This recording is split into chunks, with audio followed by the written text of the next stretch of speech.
You know, when I was a little girl, I used to love superhero movies. I loved watching Superman and Wonder Woman. They always made everything right at the end. I enjoyed seeing the good guys with the bad guys. Right over wrong, light over darkness. Then I grew up and became a grown woman. And I realized that superheroes, real superheroes, don't wear capes and have invisible airplanes.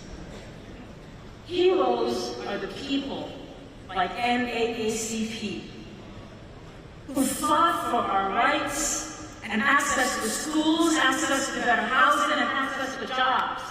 That's the work of real heroes. And it's this formidable organization that made it so that a young girl, a young age group, who was the first in her immediate family to go to college, to have the opportunity to stand here before you right now. You did.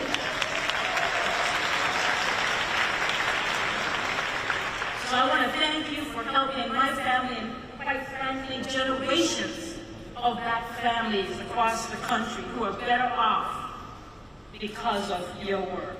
And I want to thank President Johnson for continuing the fight.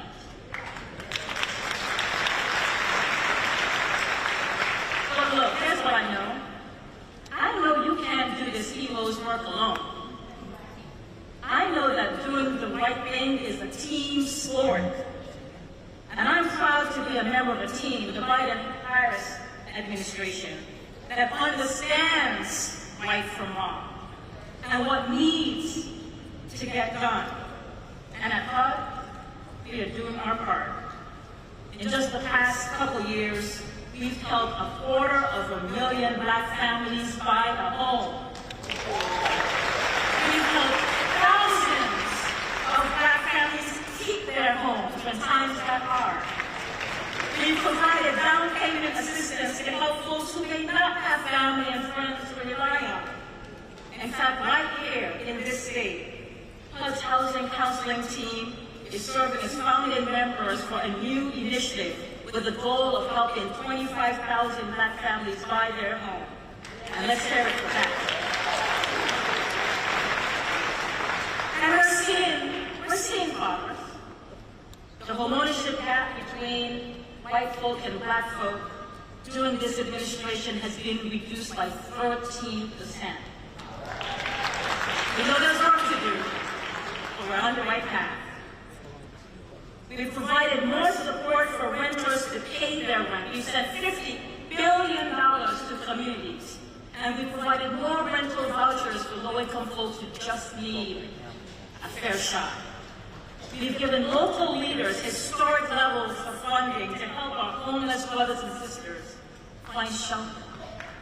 And I've seen our homeless numbers go down in different communities across the country, but I know we have work to do. We have work with our grandparents, our sisters and brothers and cousins on the street in our help. HUD has provided millions of dollars for HBCUs to study and research ways that we can improve the housing condition of black people across this country. And that's money well spent. And we are fighting appraisal rights. You know, we should not have to take down pictures of our grandparents, pictures of our parents, pictures of our children's wedding to make sure we're getting a fair appraisal of our house. Take our books down to make sure that we're getting a fair appraisal on our house. And let me tell you something, when our president and vice president heard that this was the thing, they turned to Marsha Fudge, a bad sister, a woman I'm proud to have called my boss, and then she retired on me. I know, I still talk to her about that. But they turned to Marsha Fudge and Susan Rice and said, we have to figure this out. And we have been on this journey to make sure that we're not just working to make sure people are empowered with information,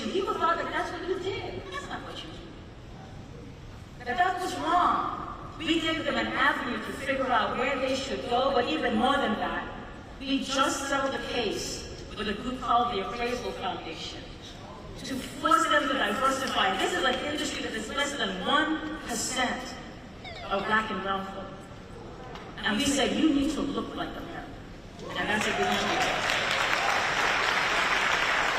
And this is just some of the work we're doing to really be about helping black and brown communities. We're getting housing built so people can live in places they can afford and neighborhoods with good schools. We're working to eliminate lead paint and other hazards from homes so our babies don't get sick. So we talk about our collective legacy, about what drives us to action, what keeps us moving forward. It's not the people who think that this work doesn't matter. It's not the people who tell us that our communities are doomed. It's not the people who don't want us to build more housing for people who don't have a lot of money. It's not the people who think that this extreme heat that I know I'm feeling here, I'm sure you are too, that somehow this is in our imagination. What drives me and my colleagues is the generations of Americans. The legacy we're building requires us to ask ourselves, when we look back at this critical moment in history, what will people say of us? What will we be proud of? Look, my colleagues and I know that there is more work to do. And that's why today HUD has awarded $325 million to cities and towns across the country to help restore affordable housing, build new housing, and support small businesses. And that includes $50 million right here in Las Vegas. It's why our president is announcing actions today to help American people with their high rents.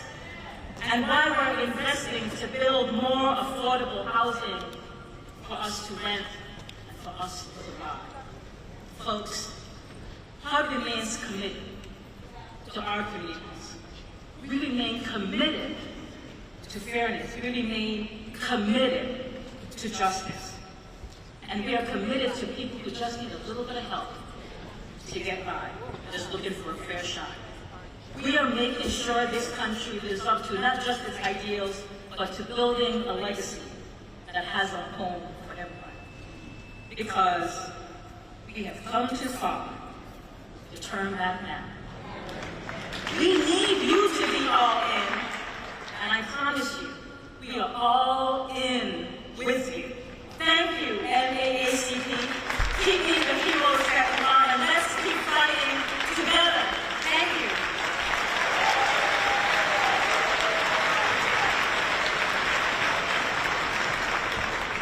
Welcome to the stage next.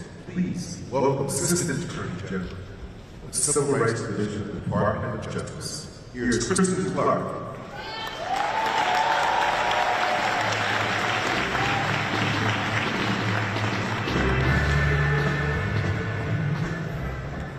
Good afternoon. It is a privilege to be here today at the 115th NAACP National Convention.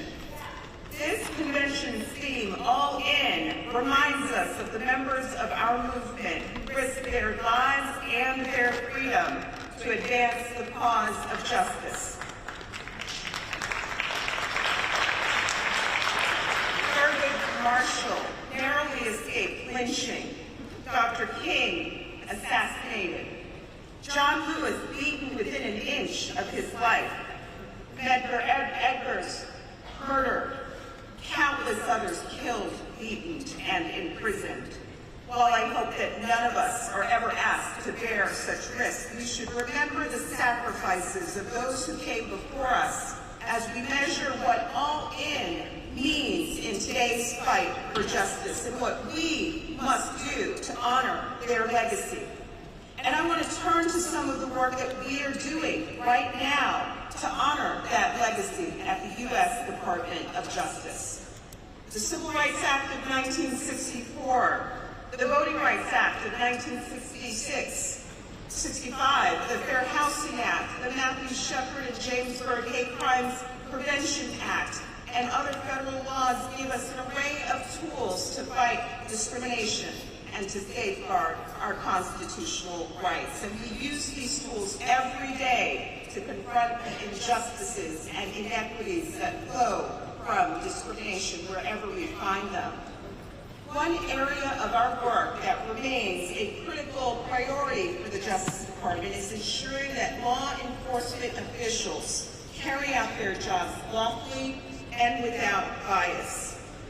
Our fight to ensure constitutional, fair, and non-discriminatory policing remains as urgent as ever.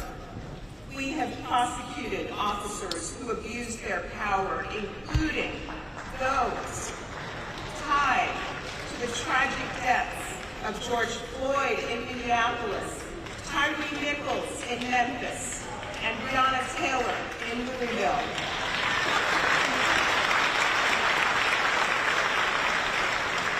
We have prosecuted 6 former officers who tortured and viciously abused 2 black men in Rankin County, Mississippi.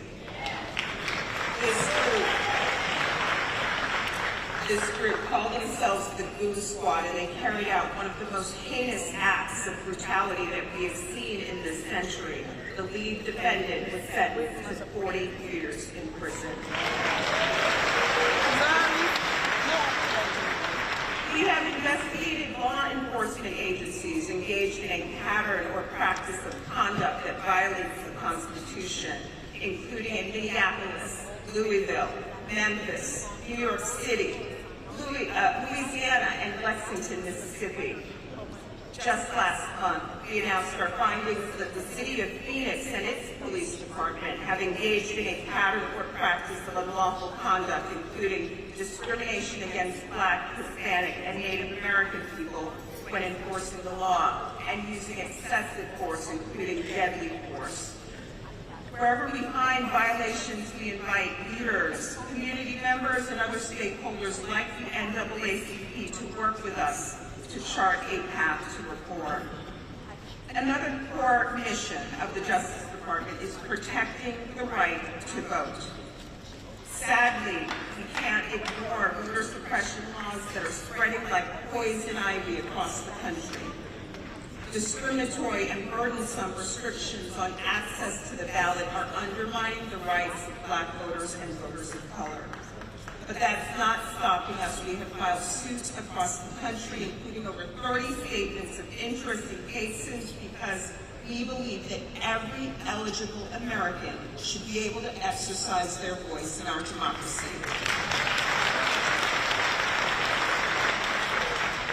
We're also working to confront the unfortunate rise in hate crimes that we're seeing.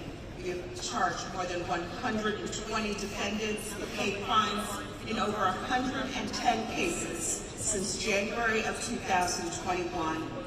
Those numbers include the 3 men who tragically killed Ahmaud Arbery simply because he was Black. Those numbers include the defendant responsible for the heinous murder of 10 Black people at the Top Supermarket in Buffalo, New York, and a defendant responsible for the tragic murder of a Black trans woman named Dime Doe in South Carolina. We do this work because racially motivated, white supremacist, anti-LGBTQI+, xenophobic, Islamophobic, anti-Semitic acts of hatred and violence have no place in our democracy today.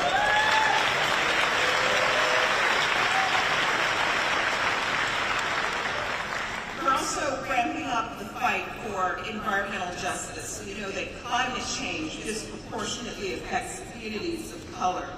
For example, in 2021, the EPA found that Black Americans are 34% more likely to live in areas with unacceptably high projected increases in childhood asthma diagnoses. We have launched multiple investigations to ensure that no one's ability to live a healthy life is dictated by their race or their zip code. Last May, we secured a groundbreaking settlement to ensure that the residents of Lowndes County, Alabama have access to safe and effective septic and wastewater management systems. Whether we are talking about lead wastewater, illegal dumping, or exposure to raw sewage, we cannot tolerate these injustices in our communities today. And we're working to ensure that the gateways to opportunity and the ability to amass generational wealth are open to all. And we're doing this by working to end modern-day redlining. Our Combating Redlining Initiative, launched with the leadership of Attorney General Merrick Garland, has brought more than $122 million in relief to communities all across the country. We're working to also address appraisal discrimination, which the Secretary just talked about a moment ago. Too many of our jails and prisons woefully mistreat incarcerated people, and we're also striving to end this. For example, in an investigation, we recently found that Parchman Prison in Mississippi failed to provide adequate mental health treatment, failed to take sufficient suicide prevention measures, subjected people to prolonged solitary confinement in egregious conditions, and more.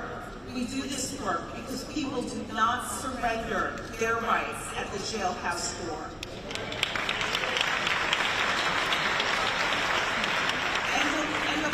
This is just a small sample of our work. As I close, I want to note that through our efforts to protect civil rights, we recognize that an all-in fight for equality requires just that. All of us. Never has that been truer than it is right now.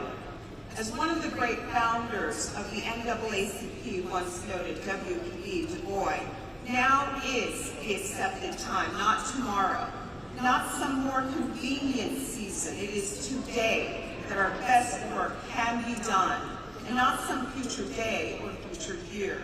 It is today that we fit ourselves for the greater usefulness of tomorrow. Today is the seed time. Now are the hours of work, and tomorrow comes the harvest. So NAACP, I promise you that the Justice Department, the People's Justice Department, will continue to stand alongside you and all those who work and fight for equal justice in our country. We will not give up. We will not wait for some more convenient season. We are all in now, and we will remain all in until we can reap the harvest. Thank you.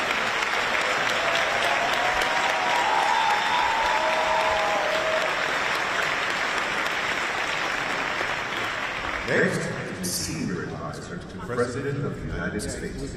Please welcome Stephen Benjamin.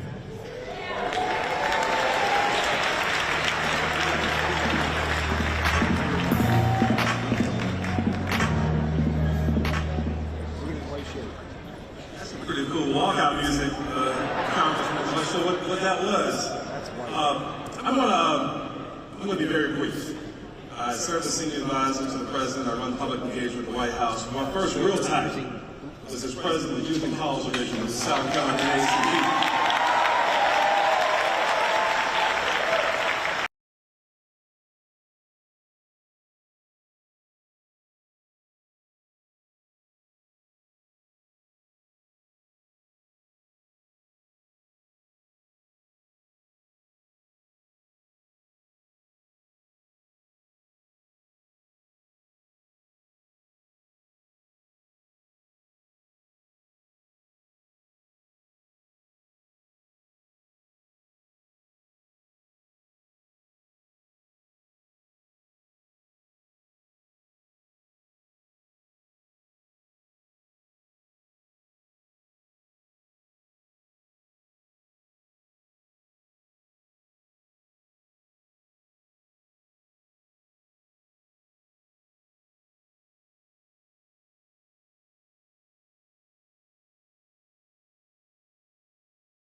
And the Hivites, and the Girgashites, and the Jebusites, and the children of Jericho, all the things that God had done for them up to that point.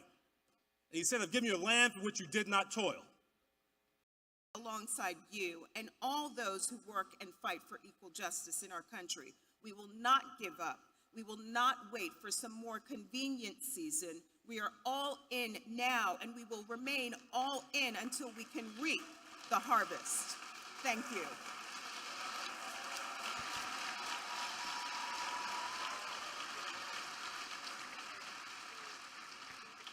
Next is a senior advisor to the President of the United States.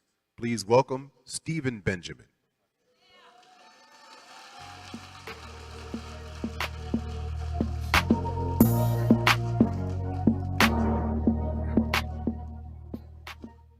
That's some pretty cool walkout music, Congressman. I'm not sure what that was.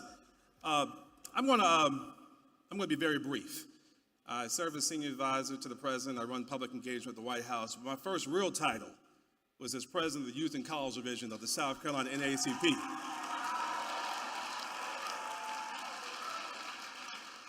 As my parents, my Congressman Jim Clyburn and others will tell you that titles don't make leaders. Leaders are servants. When I think about, and I'm here honestly in my capacity, my friend Derek Johnson, who I met as a youth leader here, asked me to say some things on behalf of the incredible, diverse leadership that our president has assembled across the administration, but certainly at the White House. I think of the president's wisdom, and I think of my grandfather, Sam Benjamin. My grandfather, like many of your parents and others, was not an educated man. He wasn't a man of letters. He didn't go to college, get the degrees that we all have, but he was a Christian man. And he would often teach me and my brothers the lessons that we need to know to survive in life. He often go to the book of Joshua, chapter 24. He talked about how Joshua renewed the covenant at Shechem, how he assembled all the leaders, the elders, and the judges. He began to recount for them all the things that God had done for them up to that point. How he sent Moses and Aaron to deliver them from Egypt. How he delivered them in battle from the Amorites and the Perizzites and the Hittites and the Hivites and the Girgashites and the Jebusites and the children of Jericho, all the things that God had done for them up to that point. And he said, I've given you a land for which you did not toil, in cities you did not build, yet you live in them and eat from olive groves and vineyards that you did not plant. I've given you a land for which you did not toil, in cities you did not build, yet you live in them. That was my daddy's long way of saying, now, boy, no matter how smart you think you are, no matter how talented you might think you are, no matter how you may think that life has been served up for you in the silver platter, you didn't get here on your own.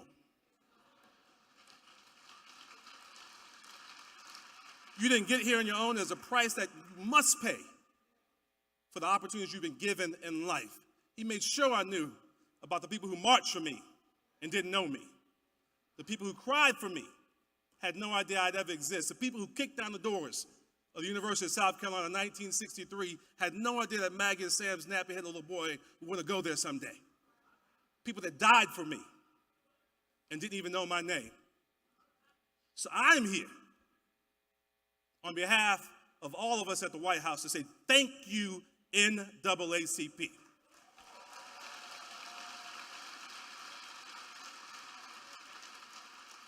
Thank you for fighting the fight.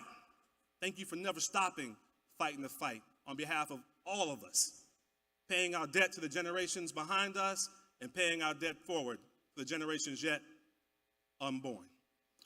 Now, before I take my seat, I'm going to ask one more of my colleagues to come on out. Kareem Jean-Pierre. Kareem does an amazing job on behalf of the president every day, fighting the fight, telling the story on behalf of the American people. Wherever you are across the globe and you want to hear what's happening in the United States of America, if it's not our president or our vice president telling the story, it's Kareem Jean-Pierre. She's not going to say anything today. We're in a different mode, but I just want to make sure you see her up close and personal, fighting the fight. Thank you. God bless you.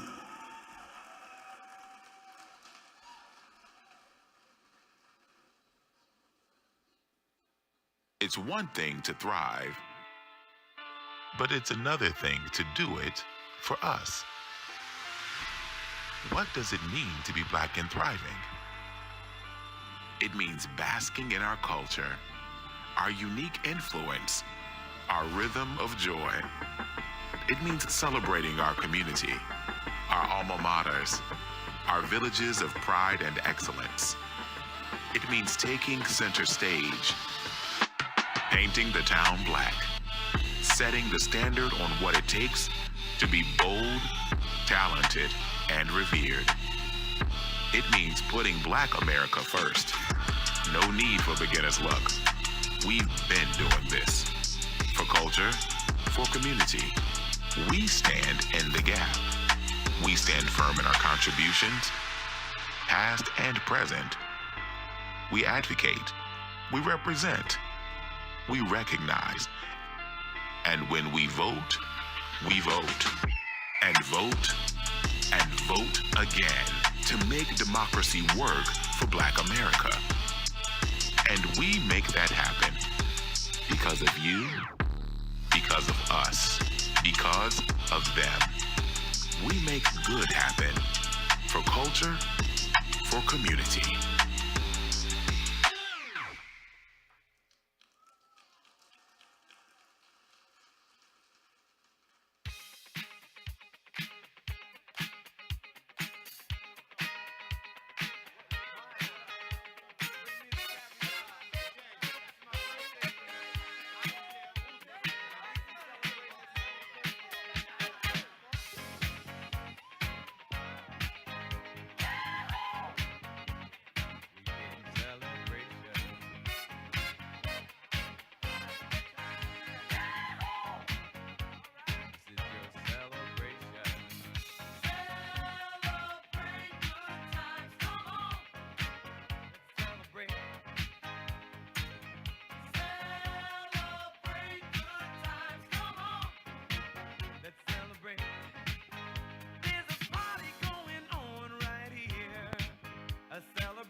Please welcome NAACP President and CEO, Derek Johnson.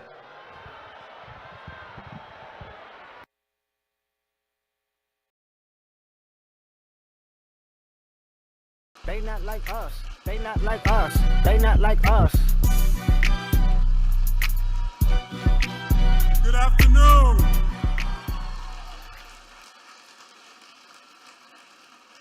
Good afternoon, NAACP.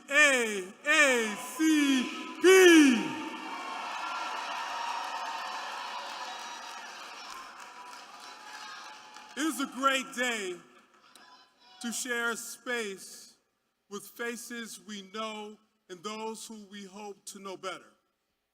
To our members, this convention is for you. From Arkansas to Alaska, the NAACP runs on people power because Black Americans know that our community is what carries us forward. to our friends at the National Bar Association. Thank you for your decades of partnership and advocacy on behalf of the Black community in courthouses throughout the country. And to the members of the CBC, the conscience of the Congress. Your leadership, your voice, your advocacy, your understanding of how public policy must improve the quality of life for African Americans, let me correct that, for Americans across the country has propelled this nation forward in perfecting democracy. 4 years ago, the world was forced to bear witness to a reality that may have been new to them, but was all too familiar to us. The death of George Floyd was a tragedy that is all too familiar to the countless others that have ripped apart Black families, communities across the country. George Floyd was not the first. And if we don't get police reform, it will not be the last. I'm sad to say. While the world reckoned with the reality of racism because many of them woke up one day and realized racism actually existed, although it often manifested itself in the form of unspeakable violence against Black people, whether it was Emmett Till or the church bombing of the 4 little girls in Birmingham and countless other stories. This time, some said they were prepared to change course.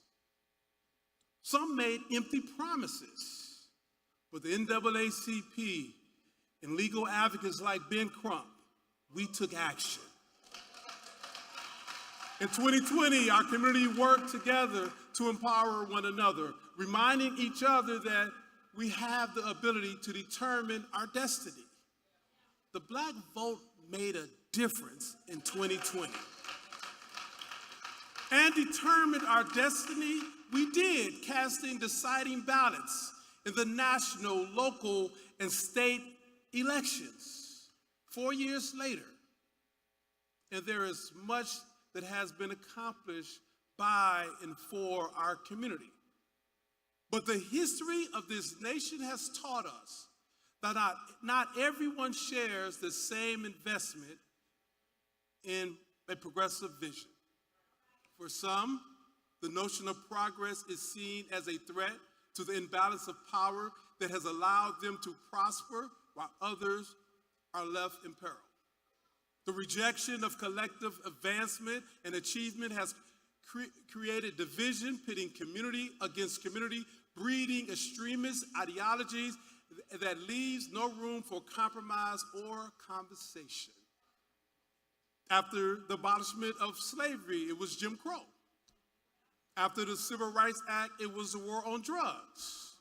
After the election of the first Black president, it was Make America Great Again. And now, after the racial reckoning that a Black man lost his life, that all of us seen on social media platforms, on cable news, on broadcast news, the response is Project 2025. Over the past 4 years, we've worked to make education more equitable and accessible while widening the opportunity to increase economic output through organizing, advancing, and working with the current administration to cancel over $160 billion in student debt. Teachers, for the first time, qualify for home ownership or increasing the quality of the housing stock that they are able to get for their families.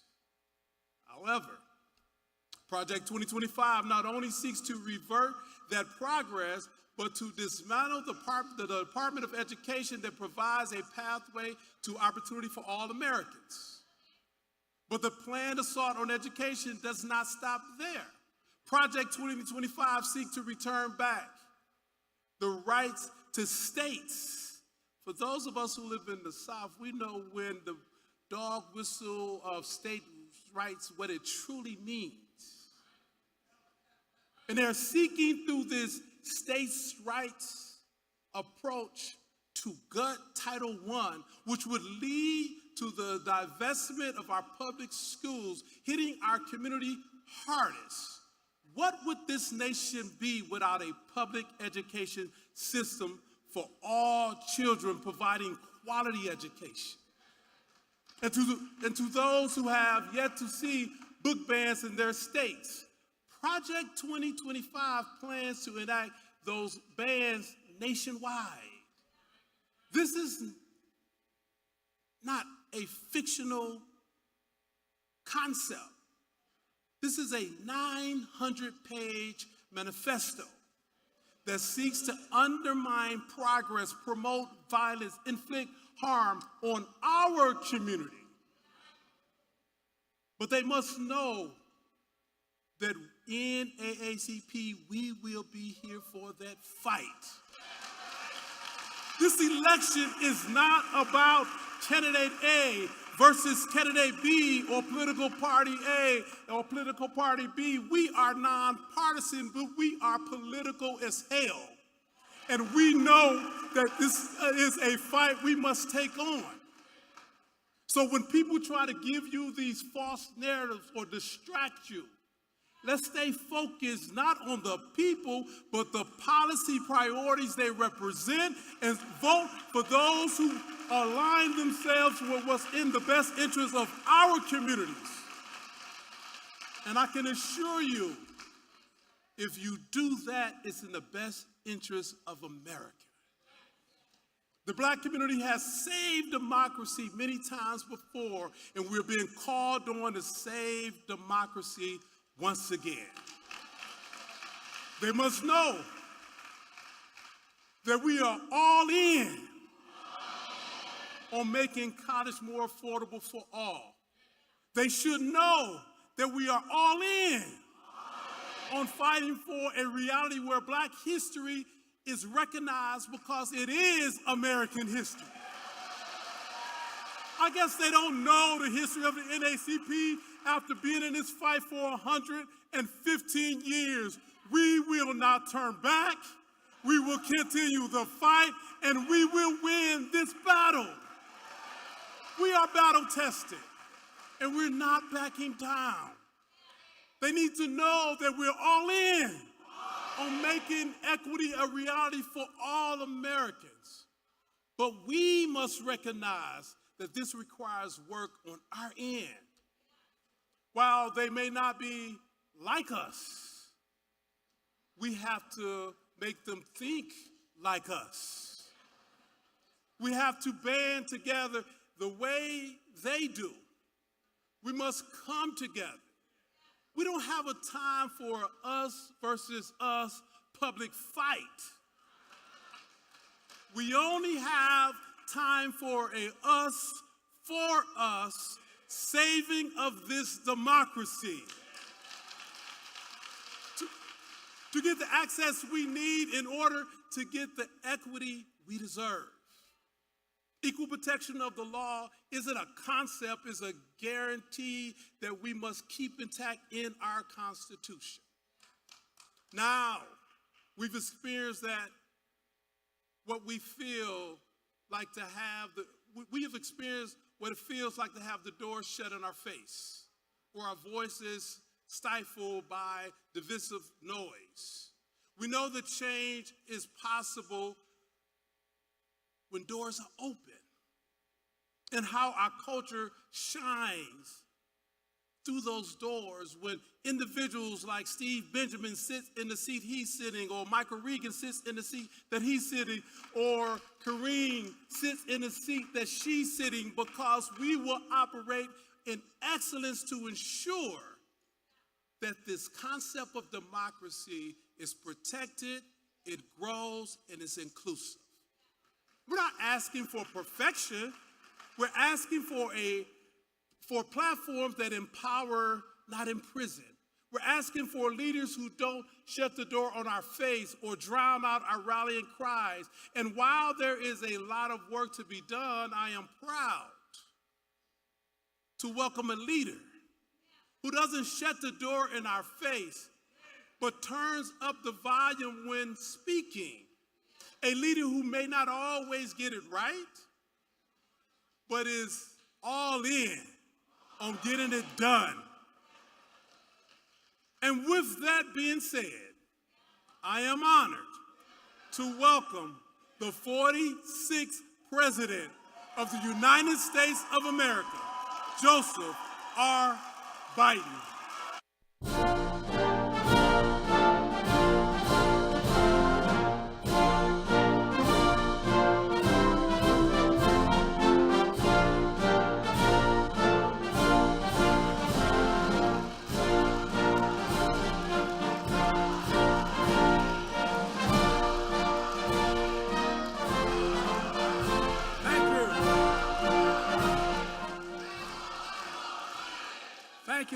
Thank you.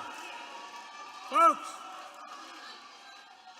my name's Joe Biden, and I'm a lifetime member of the NAACP. And I am all in. My word, I am all in. President Johnson, thanks for the introduction and for your leadership, most of all for your friendship. And thanks to all the thousands of members across America that are here. One of the most important organizations in our country. And a special thanks, I mean it sincerely, to the members of Congress who are here, including Nevada's own Stephen Horsford, chair of the Congressional Black Caucus. I don't know where he is, but I know he's out there.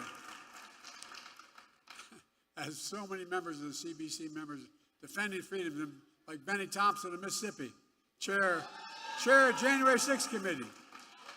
And the best friend anyone can have, Jim Clyburn of South Carolina.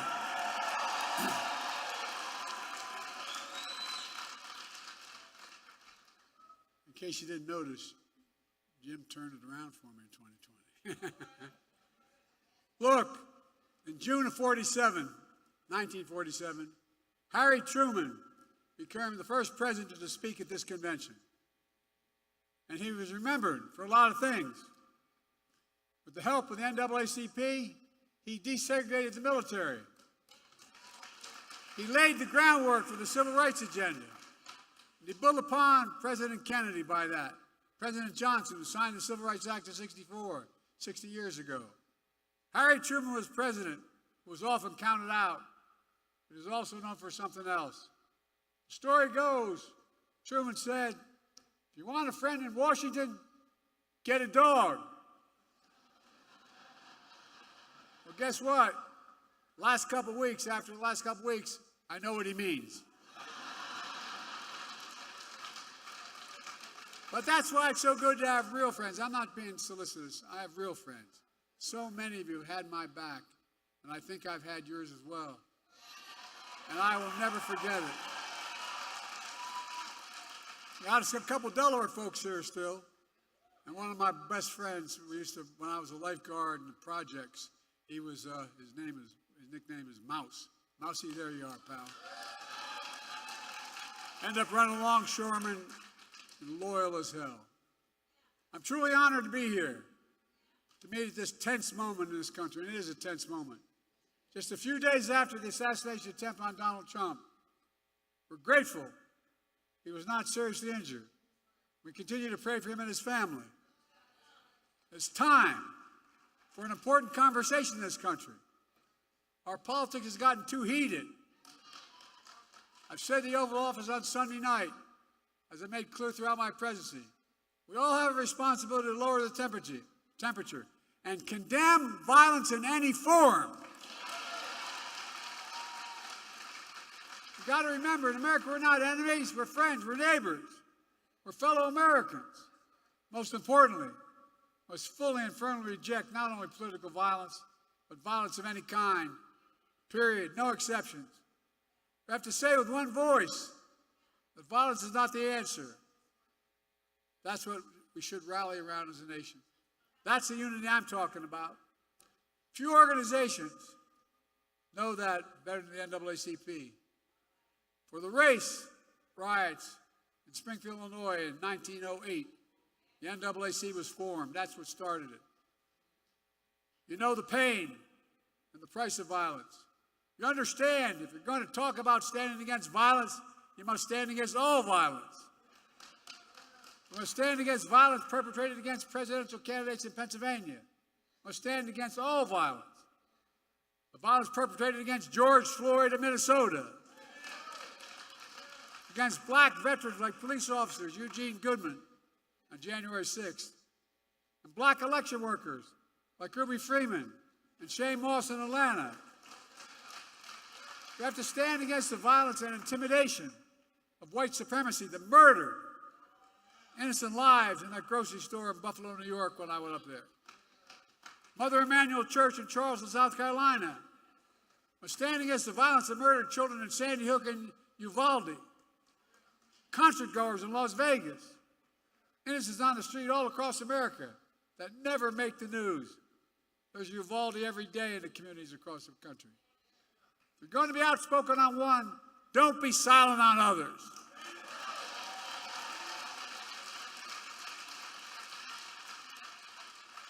If we're going to speak about violence, we're going to speak about guns. More children in America die of a gunshot wound than any other reason. That's stunning and that is sick.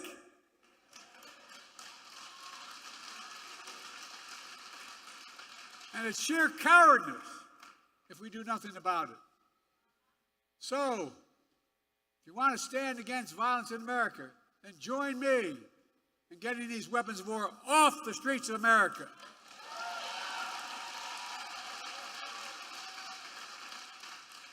An AR-15 was used in the shooting of Donald Trump, just as it was an assault weapon that killed so many others, including children. It's time to outlaw them. I did it once and I will do it again.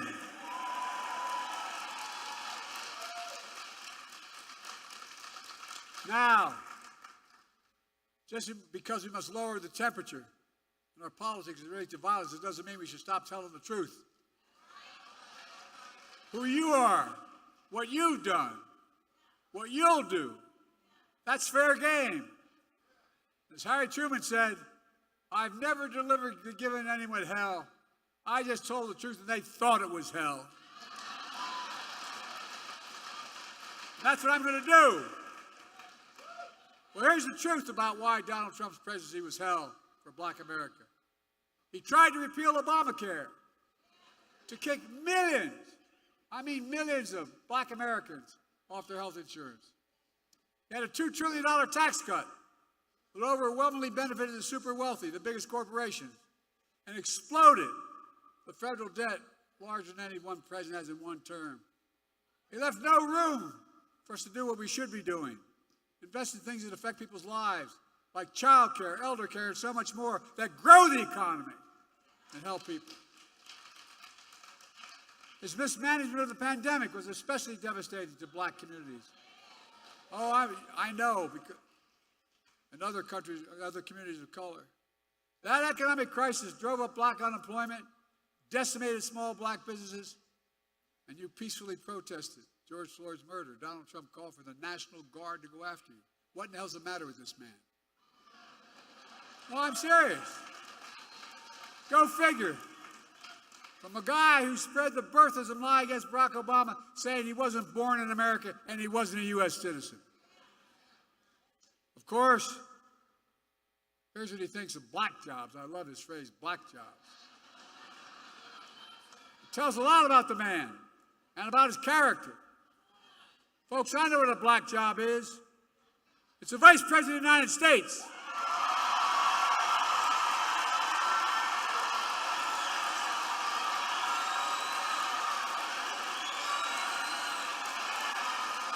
I know what a black job is.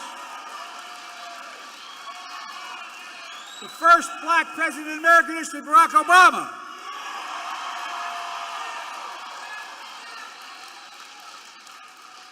I was vice president to Barack, and she is my vice president. I nominated the first black Secretary of Defense in American history. He's doing one hell of a job. I nominated the first black woman to the United States Supreme Court. It mattered. It mattered. And I promised myself, and I promised America, that my administration would look like America. And I'm proud that we have the most diverse administration in all of history that taps into the full talents of our nation. That's who we are. These guys don't get it. That's why we're so successful. No, I'm serious. That's what makes us the greatest nation on earth. That's not hyperbole.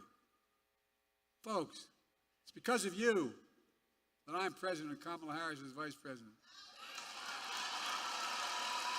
And by the way, she's not only a great vice president, she could be president of the United States.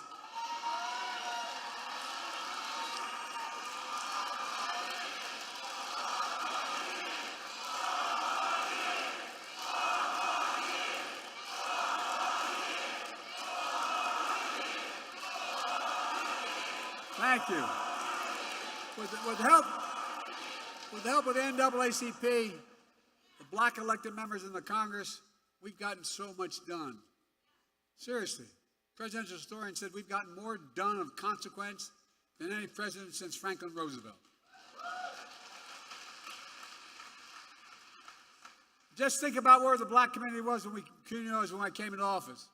Think about how far the black community has come. But we still got a long way to go. COVID no longer controls our lives. Our economy is not figuratively, literally, the strongest economy in the world. Historic low black unemployment. Record growth in black small businesses. Let me say this again, because Trump is lying like hell about it. The black unemployment hit a record low under Biden-Harris administration. The first bill I passed, we put $1,400 checks plus $300 checks per child, per family, per month in the pockets of people in this country to get them through the pandemic. Not Trump's administration. Kamala and I did that. We put more money in the pockets of than anyone. We cut black, and as a consequence, we cut black child poverty in half. And what we're finally getting through to people, my economic policy grows the economy when we spend money. Grows it. We grew the American economy to the strongest in the world. And I'm determined to make that tax cut permanent.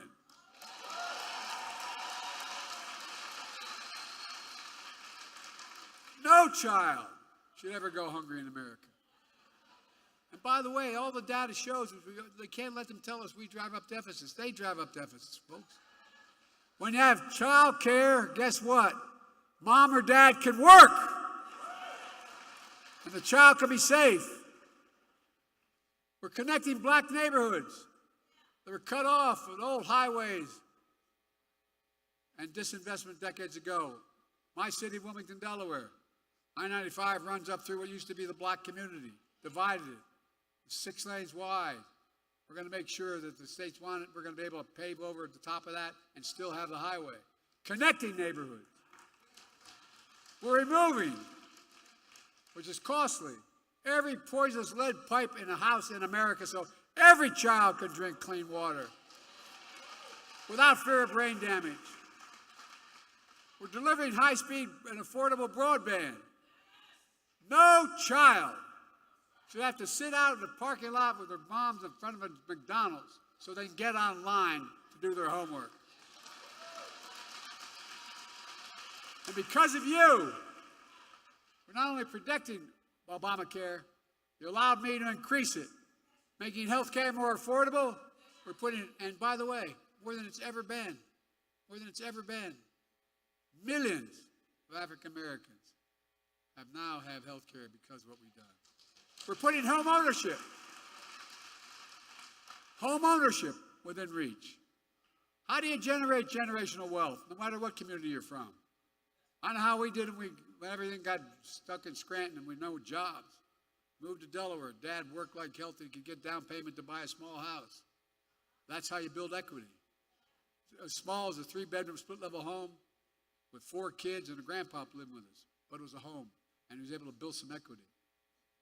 Look, we're making the most significant investment in climate ever in all of history.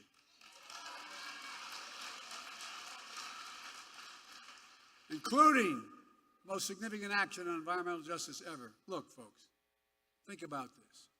My state of Delaware, if you know, not many don't know my state. My state of Delaware has a Delaware River runs up along, jagged. But at the top of the state, there's a half moon.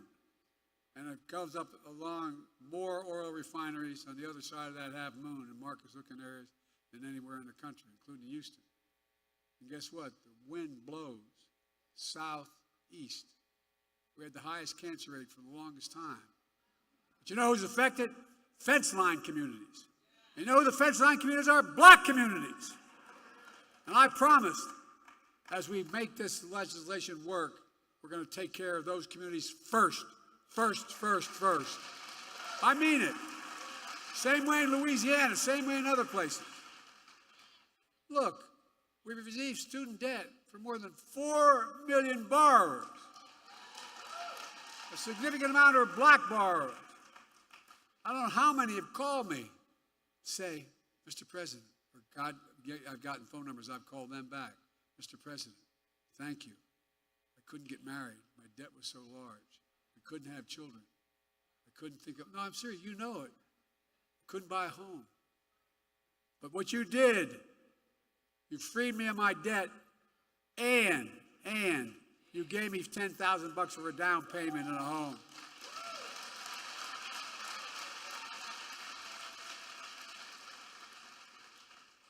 And this project, 2024, 2025, Trump's deal.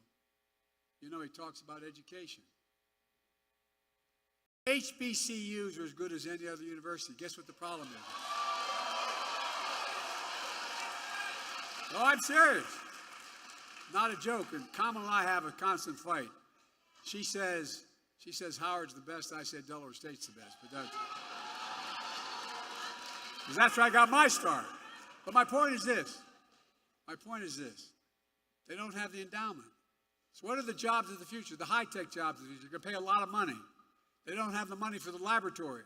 They don't have the money for all that material. So that's why I've invested a record $16 billion in HBCU. Because no HBCU student is any less qualified than any student anywhere else.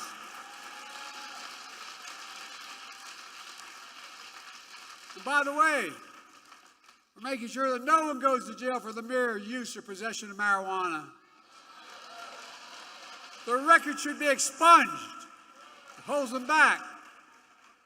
All told, because of you, the NAACP, we're making the most significant investments in Black America ever in all of history.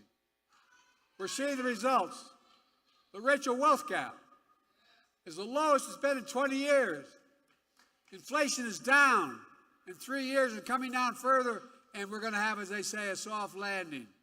Folks, you're going to see us grow faster and faster. That's not just my view. It's the view of 16 Nobel Prize-winning economists who put out a statement looking at my economic plan and Trump's. They said, my plan will continue to lower inflation, continue to grow the economy. Prices are falling for cars, appliances, and groceries. We're going to keep corporate greed at bay. But here's the thing, what it said about Trump. They said, his policies will cause a recession. No, by the way, these are not a Democratic outfit. 16 Nobel laureates. Look, I come from the corporate state of the world, Delaware. I know how they work. There's more corporations incorporated in my state than any state in America, all combined. But that's what? We have to deal with corporate greed now. No, it is. Corporate profits are double since the pandemic. And they keep bringing prices down. We have to bring prices down further. Look, folks, the idea that corporate-owned housing is able to raise your rent $300-400 a month or something, under what I'm about to announce, they can't raise it more than $55.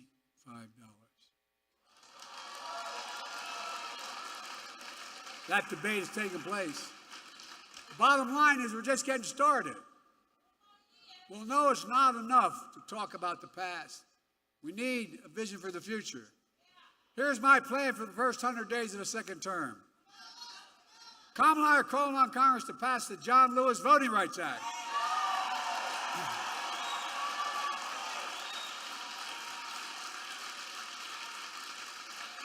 I did all that I was constantly able to do with executive authority, but we need the act. And we need to pass the Freedom to Vote Act. And I'll sign them both into law immediately. And guess what? Come hell or high water, we're going to restore Roe v. Wade as the law of the land.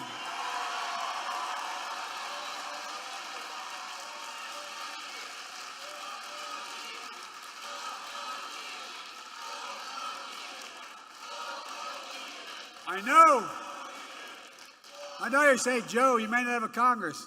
Well, guess what? You all told me I couldn't pass the Inflation Reduction Act. You all told me I couldn't anyway, we did it with your help. Republicans blocked police reform in Congress. So I signed a historic executive order on police reform. And I'm going to come back and we'll sign George Floyd and Policing Act into law come hell or high water. Not only going to stop MAGA Republicans, going to stop them in their program on 2025. We're going to stop them from cutting Social Security and Medicare. I'm going to expand Social Security and Medicare by making the very wealthy begin to pay their fair share.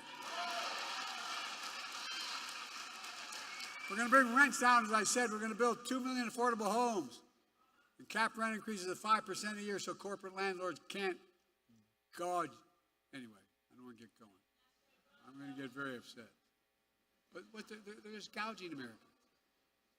And we're going to keep relieving student debt. And we're going to end medical debt.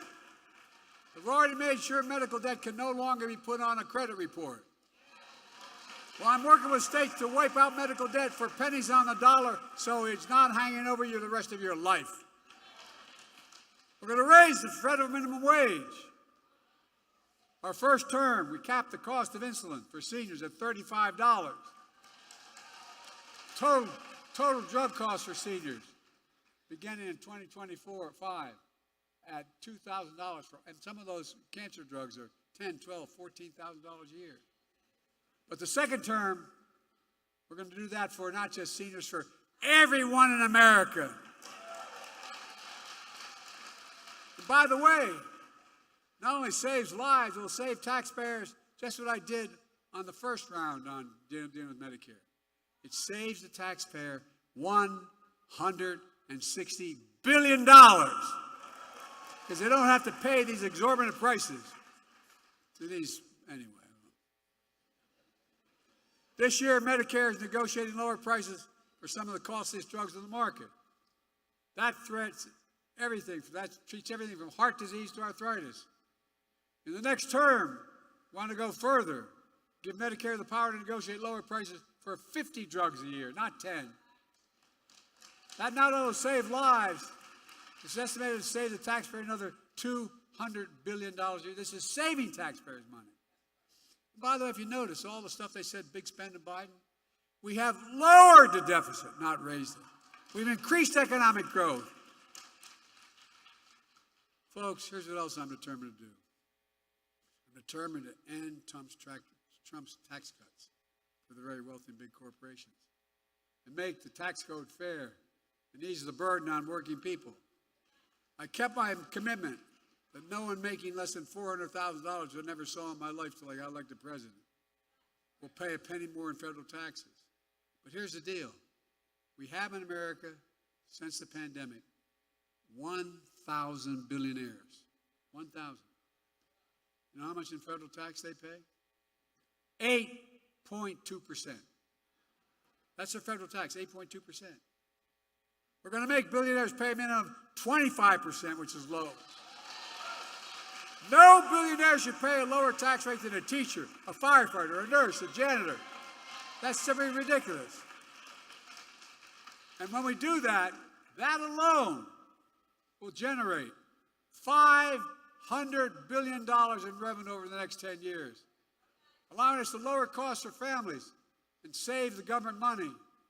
We can do more on elder care, child care, bringing down the federal deficit, and so much more. This is not rocket science, folks. But they've convinced us that any spending of money is costly. It's saving money. By God's truth, it's saving money. And it's vitally important. You know, the next president of the United States could appoint 2 or more justices to the Supreme Court. Just imagine. I know the stakes. Folks, my vision for the future will continue to be all about working people in this nation. And my whole career, and go back and look at it, I've not been perfect by any stretch of the imagination, but a simple proposition, the family I come from, the neighborhood I come from. Everybody deserves a shot, just a shot, no guarantee. Give hate no safe harbor. Leave no one behind. That's in stark contrast to my predecessor and the mega officials. They'll do everything, undo everything the NAACP stands for. But now they're trying to deny it. They're lying about their Project 2025. They want to deny you freedom, the freedom to vote, have your vote counted. They'd impose a nationwide ban on abortion. This new vice president, if you ever have any doubt, man, just take a look at what he's been saying. They want to prosecute political enemies. They want to cut Social Security and Medicare, rip away protection from millions of pre-existing conditions, over 400 million people.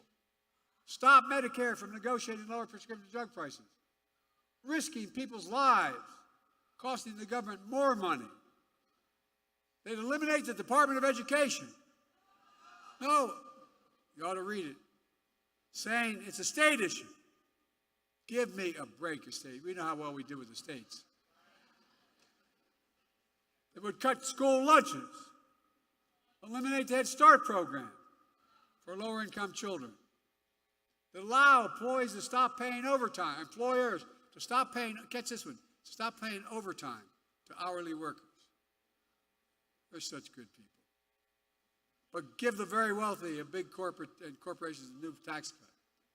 They've already eviscerated affirmative action. They'd also decimate diversity, equity, and inclusion all across American life.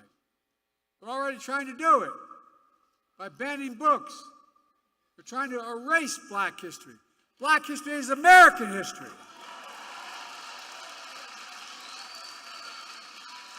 Folks, I'm not being dramatic here. We cannot let that happen. That's why it's so important to me. It was so important to me to make Juneteenth a federal holiday. They can't erase it. Now, people are going to know what happened on Juneteenth. That's why I made federal lynching a federal hate crime in Emmett Till's memory, and that's where you've been reminded. Remember what they tried to do? As well as establish national monuments for Mamie and Emmett Till, and so much more. So there's no doubt about what's happening. Look, folks, as I said before, we know black history is American history. It's as simple as that. Let me close with this. The Psalm tells us, I've been young and now I'm old. Yet I have not seen the righteous forsaken. I have not seen the righteous forsaken. And I will not see the righteous forsaken. Hopefully, with age, I've demonstrated a little bit of wisdom. Here's what I do know. I know how to tell the truth. I know right from wrong. I know how to do this job. And I know the good Lord hasn't brought us this far to leave us now. There's more work to do. This is the moment to be engaged.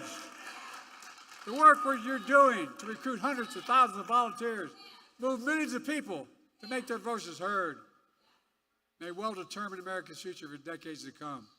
And folks, that's important. We must all be defenders for freedom, justice, equality, and the bedrock of democracy. And there's been no more important voice in that truth than the voices of the black community. I mean it. And when Americans fail to live up to what we say we believe, you don't give up hope, nor do I. We've always loved this country, even when it has not loved us back. We worked hard as hell. Just think about it. Our children, your children, grandchildren. Ask yourself, what America do you want to leave them? My answer is an America of hope, fairness, opportunity, possibilities. Look, I spent more time with Xi Jinping of China than any other world leader has. I was with him in China on the steps of the mountains. And he looked at me and he said, "Can you define America for me?" I said, "God's truth." And I said, "It's recorded." I said, "Yes, in one word, America. Possibilities. Nothing is beyond our capacity. America, where it's full of promises available to everybody. America, where racism and violence are no longer the ghosts that have too long haunted the nation. Folks, this is about you and your families and everything the NAACP has stood for generations. Freedom, democracy, America. Always marching, always believing, always keeping the faith. We're going to do this. So let me ask you, are you all in? Because I'm all in. You just have to remember who we are. We are the United States of America, and there's nothing beyond our capacity when we do it together. And let's stay together. God bless you all, and may God protect our troops.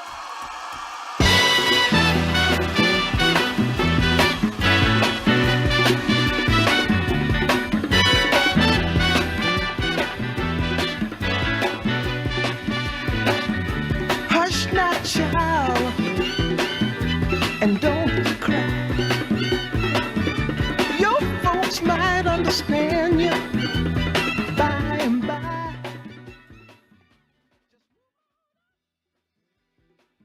Toward your destination, though you may find from time to time. Attention all attendees. Attention all attendees.